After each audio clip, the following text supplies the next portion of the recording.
Suicide rarely have one cause. It's usually a building up of pressure combined with trapped feelings that has not been shared or expressed. This video highlights 8 likely causes of suicide amongst teens and young people. Remedies are also preferred. I want to advise that you watch this video to the end because the last point might be just what you need to save that child or that young adult. This is Alpha Dialogue, and as usual, grab that cup of coffee, sit back, let's discuss. Number 1, anxiety disorders, trauma that may be rooted from abuse, loss of a loved one, depression, violence, untreated emotional disorders. A lot of teens and young adults suffer silently because of fear of being judged. So a lot of emotions are trapped in them. They become depressed, they become sad, they become anxious without having the ability to confide in someone, especially if they are surrounded by adults who are not willing to understand. Number 2, academic and career pressure. That fear of failure, unrealistic expectation by family. The family feel you should always be at the top, comparing children with each other. That feeling that a child feels is not good enough. Number 3, family problems, conflicts at home, divorce or separation of parents, emotional neglect when a child is supposed to have support and the support needed is not there. Now, a home should ordinarily be a safe place for that child. When a child does not feel safe at home, stress multiplies. Number 4, relationship issues, breakups, rejection, bullying, even cyberbullying is enough to make a child want to commit suicide. Rejection. So if you're not there to fill in that gap and tell your child, look, you're a very smart and intelligent young man. If A says you're not good enough, what about other people? There are things you need to talk with your child. Not when your child goes out, the first relationship he goes into, maybe because other people are having relationships and he tries. And the first heartbreak or breakup, so many teens and young people have committed suicide because of breakup. Number 5, blackmail, cyber stalking, sexting. If you are not in time to intervene to stop your child from carrying out so much activities that are not required, that may boomerang. If you do not intervene, you may be shocked to find out the reason your child has committed suicide is because his or her nude are flying in the internet. Even if it gets to that, because it is normally the fear of how we parents, especially those from highly religious background, parents who are stereotyped, how you react, that is what usually lead that child. Do not allow that gap.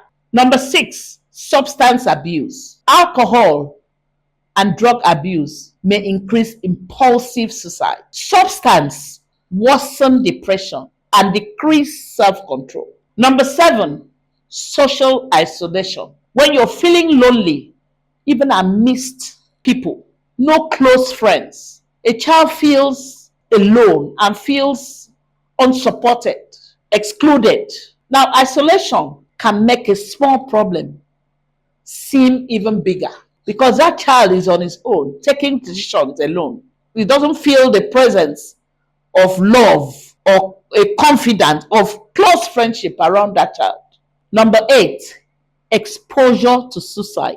When a child sees suicide discussed carelessly, irresponsibly, or when a child has witnessed someone commit suicide, if that child is not cushioned, the child may feel that suicide is a way of solving problems. So there is always need for you to intervene because that child's witness or what he heard or saw may not have been planned. But what he sees may send a different kind of impression to the child if nobody is there to intervene to tell that child, look, this is not right. This is not how things should be. Here are the remedies to apply to cushion the situation. Number one, encourage young people to express themselves without fear. Let them talk. When they talk, endeavor to listen to them without judging them, without dismissing them, without interjecting. When you listen to them, they will be able to express themselves more. Take emotional pain seriously, irrespective of how light you may think is to you as an adult. Maybe because you have experienced several heartbreaks, you think it is abnormal for a child to be so pained by just being rejected. When a child is able to open up, please don't take it lightly. Or what you take as an adult, a child might not take it that lightly. Number two, mental health support, counseling or therapy, school counseling. Go to schools. Some of these schools, they have their counselors. Early detection and intervention saves a lot of unexpected actions. Mental health care should be treated like physical health care and not undermined. Number three, strengthen family and community support. Expose your children to good role models, youth groups, prayer groups, positive-minded groups. Connection is a powerful protective factor. Allow that child to integrate into positive-minded community settings. Number four, reduce stigmatization. Teach a child that opening up is not weakness, that opening up means looking for help, and there's nothing wrong in doing that. Normalize conversations about mental health, and please do not label emotional struggles. Let that child know that he didn't do anything wrong. If your child is passing through a situation and he opens up to you, it's not what you will use against the child. It's what that child needs from you is support and encouragement. Number five, teach that child coping and life skills. Teach the child emotional regulations, problem solving skills, stress management, and healthy ways to deal with situations and failure. Number six, limit or regulate harmful social media influence. Encourage breakups from toxic social media content. You have to promote realistic expectations.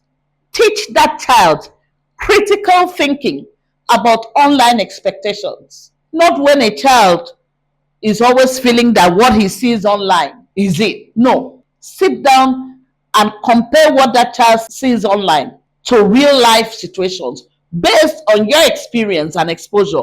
That is what that child doesn't have as a young teen. Your teachings will be based on your exposure and experience, and definitely not on the little that child has seen. Number seven, early intervention. This is very crucial, especially in cases where you hear the child mention carelessly about unaliving himself or herself. It is expected that whatever situation that child mentions that, if you have access to that child's parent or guardian, it's expected that you speak to them.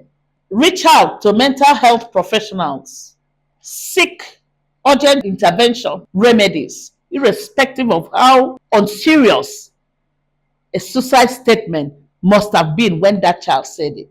You hearing it, under no circumstance should you take it as light. If this video resonates with you, press that subscribe button, like, share this video. You never can tell who would need it. Leave your comments below. I'll be right there at the comment section to interact with you. Thank you.